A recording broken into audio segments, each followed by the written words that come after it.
विषय के सभी प्यारे शिक्षकों और शिक्षिकाओं को मेरा नमस्कार।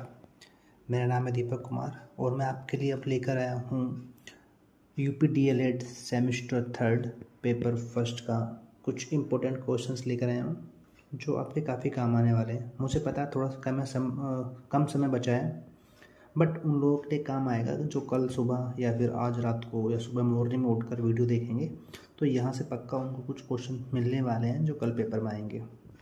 तो पेपर आपका 10 बजे से है। बेस्ट ऑफ लक सभी को सबसे पहले मेरी। और अगर आप मेरा ये वाला वीडियो देखते हैं तो आप अंदाज़ा लगा लेंगे कि मैंने जो क्वेश्चंस तैयार किए हैं वो आपके पेपर में कितने ज़्यादा इम्पोर्टेंट थे। हो सके तो इस वीडियो को अपने सभी दोस्तों के साथ शेयर कीजिए जो आपके साथ अभी बीटीसी कर रहे हैं। आइए कुछ क्वेश्चन है जो मैं आपको बताने जा रहा हूँ आज। मूल्यांकन निरंतर चलने वाली प्रक्रिया है, ऐसा किसने कहा है? तो एनसीईआरटी ने कहा है ऐसा। मूल्यांकन प्रक्रिया को सामान्यतः कितने भागों में बांटा गया है? तो मूल्यांकन प्रक्रिया को सामान्यतः 6 भागों में बांटा गया है। मूल्यांकन प्रक्रिया के सोपान कौन कौन से हैं? तो इसके 3 सोपान हैं। उद्देश्य का निर्धारण करना, अधिगम अनुभव और व्यवहार में परिवर्तन लाना। मूल्यांकन प्रक्रिया का केंद्र बिंदु होता है, क्या होता है?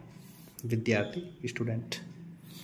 मूल्यांकन प्रक्रिया की आवश्यकता किसको होती है? शिक्षक को, छात्र को, अभिभावक और समाज को। तो यहाँ पर सभी को मूल्यांकन की आवश्यकता होती है। मूल्यांकन के प्रकार कौन कौन से हैं? तो मूल्यांकन 2 प्रकार का होता है। मूल्यांकन को इंग्लिश में इवैल्यूएशन कहते हैं।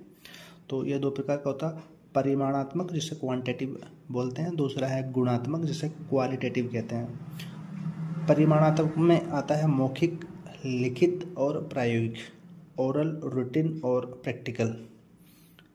गुणात्मक में आपका साक्षात्कार जिसे इंटरव्यू बोलते हैं, घटनावृत्त, निरीक्षण या अवलोकन, जांच, सूची और स्तर माप। आइए अगले प्रश्न पर चलते हैं।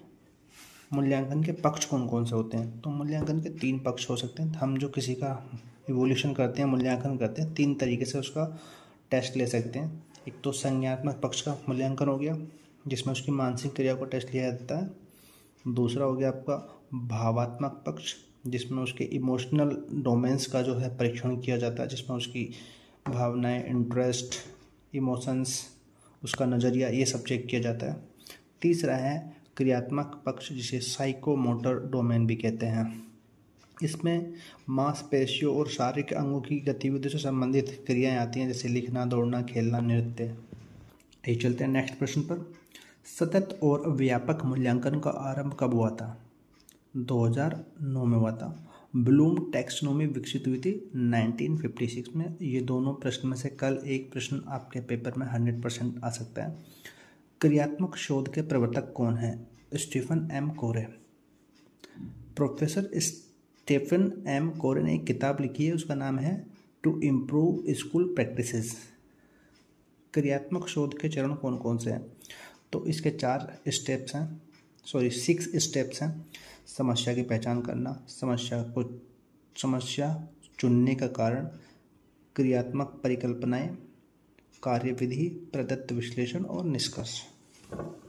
क्रियात्मक शोध का मूल आधार होता है, या ये प्रश्न इस तरीके से भी आ सकता है कि क्रियात्मक शोध का मूल मंत्र क्या है? तो इसका आंसर होगा समस्या भी हमारी, हल भी हमारा। क्रियात्मक का मतलब प्रैक्टिकली होता है। खैर, तो इसमें जो समस्या है, हमारी समस्या हम खुद ही हल करते हैं। मूल्यांकन का उद्देश्य बताइए। अधिगम स्तर की जांच करना होता है मूल्यांकन का उद्देश्य कि बच्चे ने कितना सीखा। ब्लूप्रिंट का संबंध किससे है?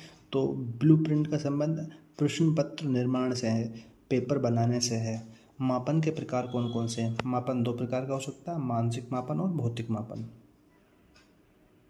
सतत एवं व्यापक मूल्यांकन किसके द्वारा शुरू किया गया? तो सतत एवं व्यापक मूल्यांकन केंद्रीय माध्यमिक शिक्षा बोर्ड जिसे हम सीबीएसई कहते हैं, इसके द्वारा 2009 में शुरू किया गया। मूल्यांकन क्या है, इसके प्रकार भी लिखिए। शैक्षिक उद्देश्यों की प्राप्ति की जांच ही मूल्यांकन कहलाती है। मूल्यांकन लगातार चलने वाली एक प्रक्रिया है। मूल्यांकन 2 प्रकार का होता है जैसे कि पिछले क्वेश्चन में हम जान चुके हैं, परिमाणात्मक और गुणात्मक। आइए चलते हैं अगले प्रश्न पर। व्यापक मूल्यांकन क्या है? एक ऐसा मूल्यांकन जिसमें बच्चे के सभी वर्गों पर यानी कि सर्वांगीण विकास पर ध्यान दिया जाता है। सर्वांगीण विकास के अंदर बच्चे का ज्ञानात्मक विकास, कॉग्निटिव बोलते हैं इसको, भावनात्मक विकास और क्रियात्मक विकास पर ध्यान दिया जाता है। वीडियो थोड़ी लंबी हो जाएगी, बट इसमें सभी जो इम्पोर्टेंट क्वेश्चन हैं कल पेपर में आने वाले उनको रखा गया।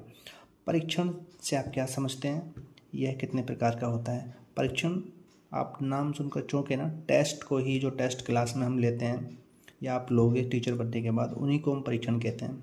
वह प्रक्रिया जिसमें शिक्षक अपने शिक्षार्थियों के अधिगम स्तर की जांच करता है, परीक्षण कहलाता है। जब आप टीचर बन जाओगे और बच्चों का एक टेस्ट लोगे कि बच्चों ने कितना सीखा, उसी को क्या बोलेंगे? परीक्षण। परीक्षण दो प्रकार का हो सकता है, निबंधात्मक और वस्तुनिष्ठ।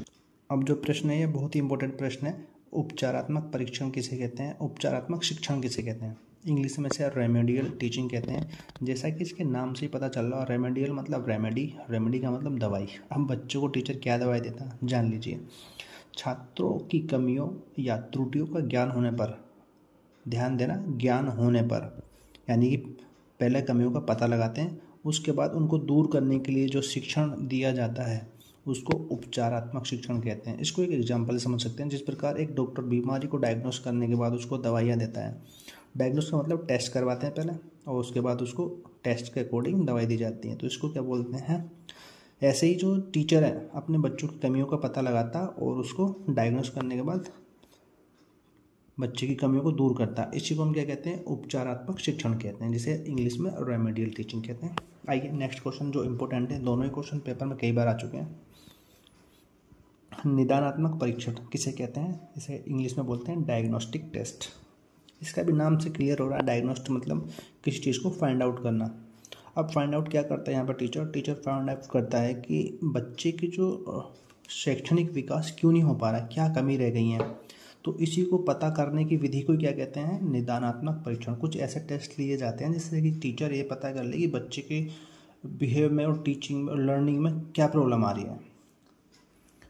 नेक्स्ट क्वेश्चन, मापन प्रतीक से आप क्या समझते हैं? किसी वस्तु या पदार्थ की मात्रा या उसके आकार को मापने के लिए प्रयोग की जाने वाली इकाई को ही मापन कहते हैं। इसको समझ लीजिए, जैसे कि दूरी को मीटर से मापा जाता है, तो मीटर यहाँ पे क्या है? मापन प्रतीक। समय को किसमें मापते हैं हम? सेकंड में, तो समय का मापन प्रतीक क्या है? सेकंड। वैधता क्या है?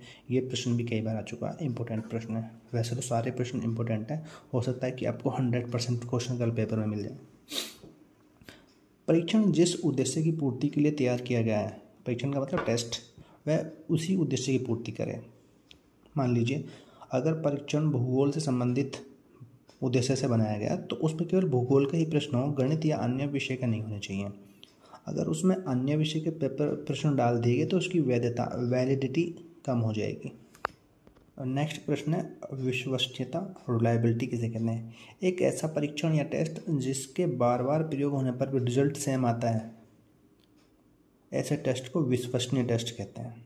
ये प्रश्न बहुत इंपॉर्टेंट है, या ये भी आ सकता है कि वैधता और विश्वसनीयता में क्या अंतर है। ऐसे ही उपचारात्मक और निदानात्मक शिक्षण में या परीक्षण में क्या अंतर है।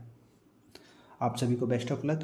वीडियो कैसी लगी ये बताना, और आगे किसी सब्जेक्ट में अगर वीडियो चाहिए तो भी बताना, मैं आपके लिए वीडियो ज़रूर लेकर आऊँगा अगर आप लोग बताएंगे तो। स्पेशली अगर आपको कहीं पर मैथ में दिक्कत आती है तो मुझे ज़रूर बताना।